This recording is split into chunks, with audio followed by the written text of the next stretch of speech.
In the last days of March 1922, a farmer named Andreas Gruber found a single line of footprints in the fresh snow behind his house. They came out of the forest, crossed his field, and led straight to his door. There were no footprints leading back. Someone had walked to his farm, and going by the snow, they had never left. Within a week, everyone on that farm would be dead. The killer would stay in the house for days afterward.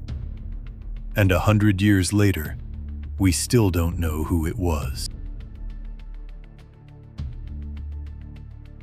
His farm was called Hinterkaifeck, and it barely made the maps. It was one farmstead, a cluster of buildings set apart from the nearest hamlet by open fields and forest. The nearest neighbor was a walk away. The nearest help was much further. 6 people lived there. Andreas Gruber, 63. His wife, Cecilia, 72. Their widowed daughter, Victoria, 35. Victoria's 2 children.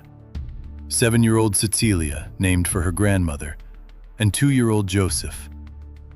And, arriving that very week, a new maid, Maria Baumgartner. It was not a warm house. The Grubers kept to themselves and were not much liked. They also carried a secret, one set down in court records that we'll come back to. Some believe it explains everything that followed. In the months before the murders, things began to go wrong at Hinterkaifeck. The previous maid had quit and fled 6 months earlier. She told anyone who'd listen that the house was haunted, that she heard voices and footsteps in empty rooms. Then came the things Andreas reported himself. Footsteps in the attic, when everyone was accounted for downstairs. A set of house keys that vanished. A newspaper on the farm that no one had bought. Scratching in the night. And the footprints in the snow, leading in and never out. He told a neighbor. He did not call the police. In rural Bavaria in 1922, you didn't. You told yourself it was nothing, and you went back inside. And the thing in the attic listened. Because this is what the evidence suggests. For days, maybe months, if the previous maid was right, someone was hiding in that house, in the attic, directly above the family, waiting. On the evening of the 31st of March, it began. 4 of them were drawn out to the barn, one at a time. Andreas, his wife Cecilia, their daughter Victoria, and last, 7-year-old Cecilia. The barn joined the house through the stable, so they could be let out of their own home without ever stepping into the open. How the killer called them out, one by one, into the dark, no one has ever worked out. But one by one, they went. The killer was waiting with a Reuthaue, a heavy farming mattock, and struck each of them down. And there is one detail here I wish I didn't have to tell you. The youngest, little Cecilia, did not die quickly. She was only 7 years old, left alone in the dark for some hours. Then the killer went into the house, carrying the same weapon, and ended the 2 who remained. 2-year-old Joseph, asleep in his cot, and the new maid, Maria, in her bed. She had been at Hinterkaifeck less than a day. 6 people in one night, on a farm where no one could hear them. And here is the detail that has haunted this case for a century. The killer did not leave. For 3 days, Hinterkaifeck went on as if nothing had happened. Smoke rose from the chimney. The cattle were fed. The dog was kept alive.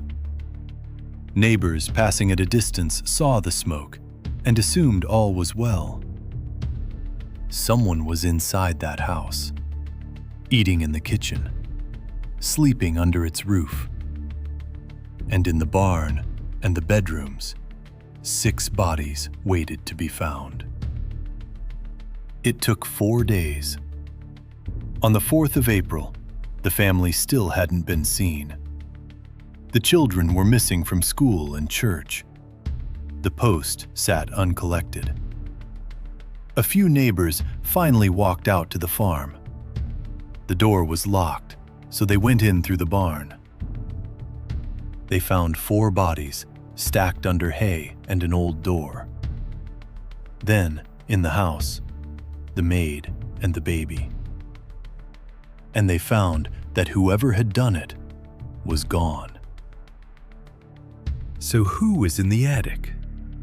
Let's work the case. Theory 1. Robbery. It's the obvious first guess and the first to fall because a large sum of money was found untouched in the house. Whoever did this didn't come for money. They came for this family. Theory 2. The returning husband. Victoria's husband, Carl Gabriel, was reported killed in the trenches in 1914, but his body was never found. For years, people whispered that he hadn't died at all, that he came home, found a child born while he was gone, and took his revenge. It's a chilling idea, but there has never been any real evidence that Carl survived the war. Theory 3. The family's secret. Here is the darkest theory, and where that secret leads. In 1915, Andreas Gruber and his daughter Victoria were convicted of incest. And there were rumors, never proven, about who had really fathered 2-year-old Josef.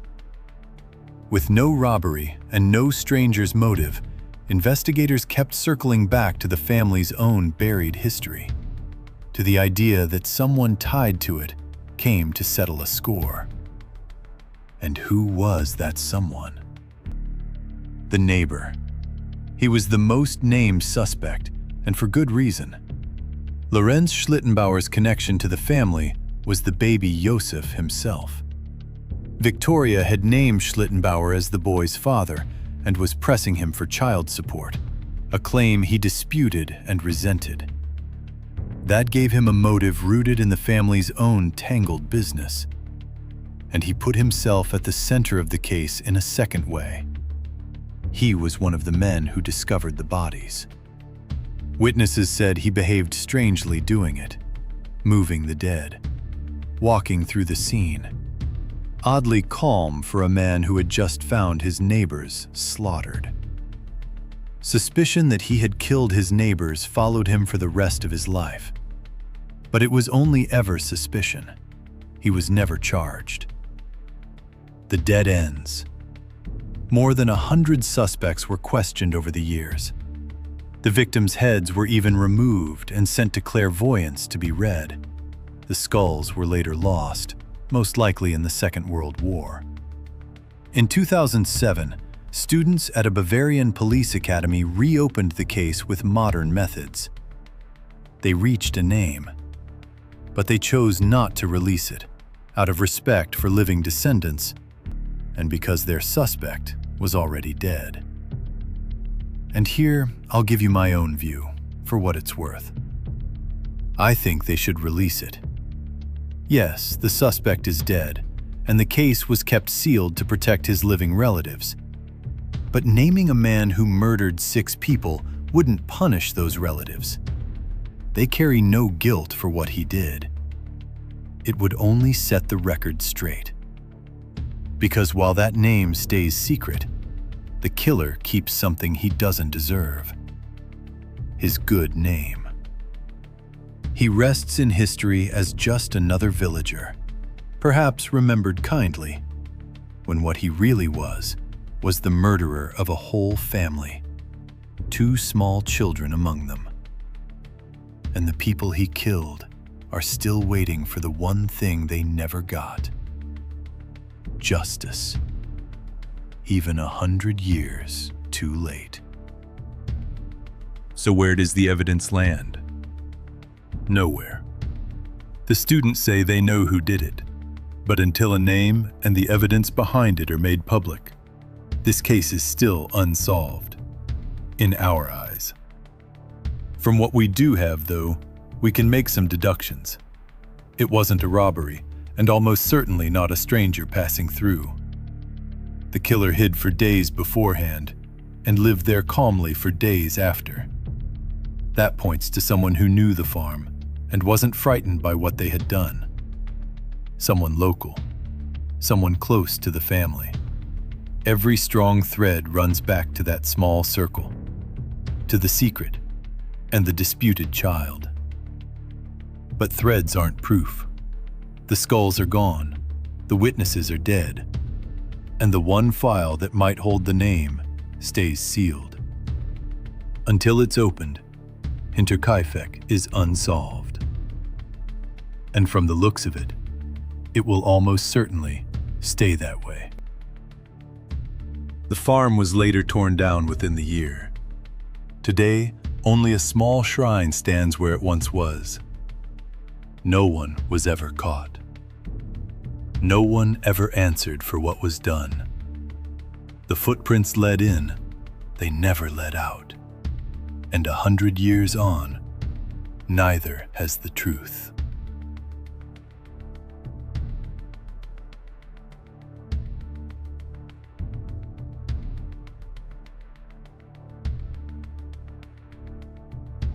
If this case pulled you in, there are more waiting. Pick one, see where it leads.